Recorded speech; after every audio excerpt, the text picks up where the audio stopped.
Welcome to Wrestle, this and that. I'm the host, Brother Rick, and this is my co-host, Brother JUAN.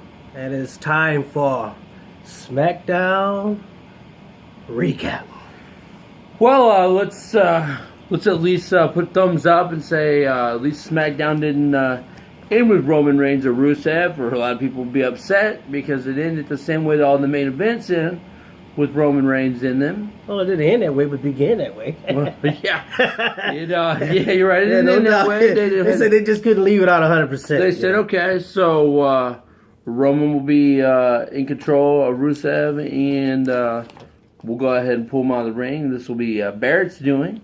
Yeah, Barrett say, I'm going to get a little physical, even though I can't get real physical as of yet, but he got involved a little bit. And ends in a disqualification, and Mr. Ambrose, he comes running out and for some help. He throwing some help. Instead, he throws a clothesline or an elbow right on top of Roman.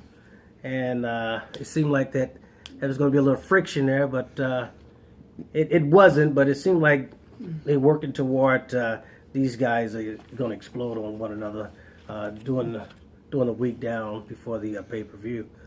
So later on that night, they both get asked about what happened. They're both like, hey, it's an accident, out of control. And, we're going to chalk it up to that.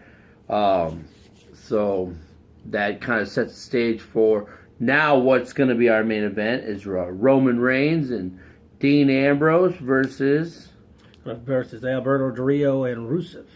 With Barrett on the outside. So that's how you kicked off SmackDown. Second match, very surprise pairing. You had Kalisto defending the United States title against Kevin Owens. Which I thought this was a good match, and I was for sure that Kevin Owens was going to walk away with the belt and brag a little bit, but that just didn't pan out that way. It didn't. You had Dolph Ziggler doing commentary, and Dolph taunted at Kevin Owens, and so he got a present from Owens. He got Kalisto in his lap. Yeah, he got a powerbomb Kalisto. Yeah. Right in his lap. He cleared the table off like he was going to powerbomb on the table. He said, no, that's all right. I need a little something harder, so I'm going to just drop him on top of... So he threw him into Dolph. And then super kick Dolph. Oh, nice super kick. And every week he's a nice super kick. Lit him out over top of the barricade, and Dolph gets off the barricade. He kind of taunts at Owens, and it gives enough time for the United States champion to make a counter with a nice little roll up. That's what he's known for. Yeah, he's known for a roll up. WWE's known for rolls. I mean, that has become the most dominant finisher in the world. And. So he gets the 3 count. He successfully defends the title and beat Kevin Owens, a guy who lost 2 matches in a row. Yeah, lost last Monday with to Dolph, and I just don't understand how they. I mean, they basically saying that there's no real good villain in WWE, and that's truthful because Vince won't let there be a good villain. You have good ones. You got Kevin Owens out there, and the Wyatts, and a couple more other people, and he just every week he builds them up just to knock them down. Right. So that was definitely strange that it went down that way. Now match number 3, you had old Ryback. No, new Ryback. Well, you had new apparel on Ryback. Guys, who do you look like? Goldberg. Gilbert. Yeah, I mean, come on now, man. He's a little ripoff. You gotta admit that he's buffed. Yeah, he's buffed. He's ready. He's ready and willing. No doubt. He's buffed. So we went ahead and gave him his trunks last night, and he went against Eric Rowan, and Eric Rowan's the weak spot of the Wyatts. Let's be honest. And two weeks in a row. And Ryback gets the win. Which was surprising. Right. I mean, this is the week of we're pushing guys that normally lose. Well, they've been on a roll. They've been on a roll for a while, the Wyatts and whatnot. But partially for that downfall is something that I'm gonna elaborate on a little bit down the road with the Wyatts and whatnot. And you kind of put them both together to kind of understand why worked out that way. But Ryback's win with the new outfit on, and but there you have it, and there you are. Stroman came in at the end and clotheslined right out of the ring. Lucky that happened because he would probably got a beat down. Right. So Ryback goes outside the ring and he celebrates with a big win. And what I was talking about was, you have Ryback win. We hadn't seen him winning for like ever. You didn't see him last week. You had Dolph Ziggler beat Kevin Owens. Surprise too. You had Brie Bella, who hasn't won forever, beat Charlotte on Raw. I mean, so you said all the losers are winners. Yeah. So okay, all the losers are winners. So then that led us into the match that I think everybody was most anticipating because it was the build-up. You had The Miz taking on AJ Styles, which was the best match of the night. And I would agree with that. And I guess there's two ways as a wrestling fan of looking at it. Yes, AJ got the win, and we got to see his submission finisher. Yeah, they called it the calf crusher. The calf crusher. So they don't crush with calf. And that was pretty awesome. Actually, the move was pretty unique. AJ Styles is definitely living up to his standard. He's just getting started. Trust me, this guy. They don't call him phenomenal for nothing. Just give him time, and he's going to flourish big time. Great match, especially with The Miz. And I'm going to tell you something about The Miz. What I like, Don, is that he's another guy you could throw in there that has been on a losing streak or whatnot. He didn't win, but he put on a World Heavyweight Championship match that we know that he can do. So he wasn't letting up on AJ Styles. He gave him everything he got and put his moves on him also. So this was definitely a great match of the night, if you ask me. Yeah, I thought so too, and that's actually 2 matches in a row now that you put The Miz in that he showed that he still has that stuff that made him a champion before. Definitely, that so maybe not sell him out completely yet. WWE. I mean, he still looked like a great performer in the ring, and I was kind of eye-opened about it. I was like, wow, they're really giving him a good showing against Styles. Well, I figured as long as he's a mouthpiece, he's in. So it was he's a good mouthpiece. So that was a great match. AJ, of course, hitting that patented, bouncing off the rope and forearm off the top rope. Off of the top rope, man. Yeah, it was a little aggressive. It is dominating. But after the match, Jericho comes in. Yep, Chris Jericho actually he was doing commentating. He wanted a front row seat, as he told us on Raw. He was going to be very curious to see how AJ did against The Miz, and something we found out about that also. Normally we know about Smackdown next week matches on Raw, but they gave us a surprise this week because next week was happening. Next week's match, Y2J asked for Y2J AJ Part 2. This one coming on SmackDown. So Part 1 was on Raw. Part 2 is going to be on SmackDown. AJ accepted it. This time he pulled Jericho in, stared him down, and he said, I'm not just great, I'm phenomenal. Great. They don't call that out. Nothing right. They don't so that's going to be great. I mean, you've already got a good build-up. Anytime that you put AJ Styles on the card, you've got fans wanting to watch. Man, if his interest is awesome, which is basically more awesome than The Miz. But the crowd just went ballistic when that music hit, and went ballistic when he jumped in the ring and he got into it with The Miz and whatnot. Great match, man. Like I said, the crowd was into it. Best match of the night. After that match, you had, it is a new pairing, so I was like, okay, cool. So you had a New Day come out. Yeah. And they cut a promo after it came back from a commercial break. Like, it looked like they were just going to have them dance and then go to commercial break. It looked like they were just going to go. I was like, come on now. We got to have a little bit of New Day fun. And so we got a little bit of New Day fun. They were talking about eating their bootios. That way you know it's your booty. I went to the store and looked for those. I didn't find them. You haven't found them yet. No. They're going to be in the local convenience store soon, is what I heard. In the girls section. Bootios, and I'm buying 10 boxes, no doubt. And who did they go against? One of your favorite groups, the Social Outcast. Basically, Curtis Axel and Adam Rose.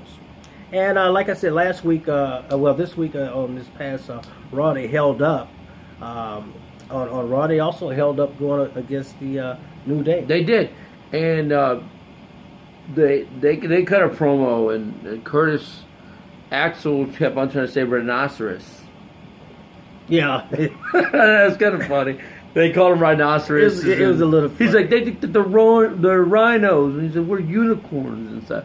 Anyways, the match itself actually good chemistry in the ring. What I enjoyed about it, I love that through the sack and rope DDT by Woods on Adam Rose. I never seen that before.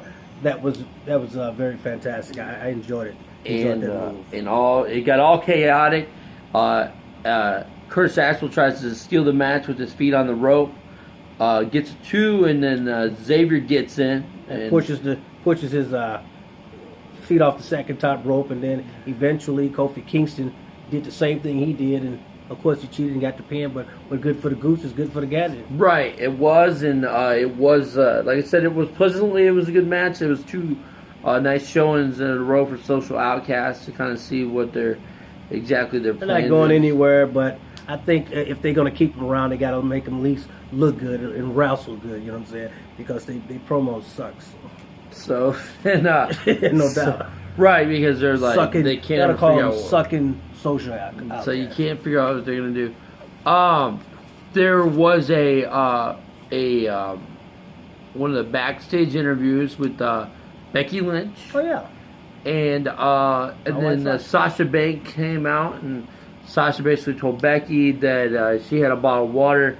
She'd pour it all out before she ever thought about helping Becky get put out. That's it. I hope not. So that was very brutal. And it really was. She said, if you were on fire and I had a bottle of water, I would dump it all out before I'd even think about helping you. But basically, she's gonna burn to death. So you have them talk about how they're going to unite, and then they're going to try to take out They kind of like basically forced themselves right into that. You know, she said, "You needed my help." She said, "I didn't need your help." She, yeah, you was doing pretty good on your own, getting beat down by Team Bad or whatnot. But then they started arguing over each other, and she said, "Well, they're not just after me; they're after you now too." And she said, "Fine, then we'll take care of that together, and then we'll." I just guess we will. And so, with that being said, you can start seeing the building of that. Probably something that you might. I mean, they don't have to use Fastlane for the but it'd be over very quick. They could use it They could use it on Raw. Yeah, it'd be over very quick, and it won't last to WrestleMania. Right, and then so you had a match between Foxy and Charlotte, and. It was a pretty good match. It was.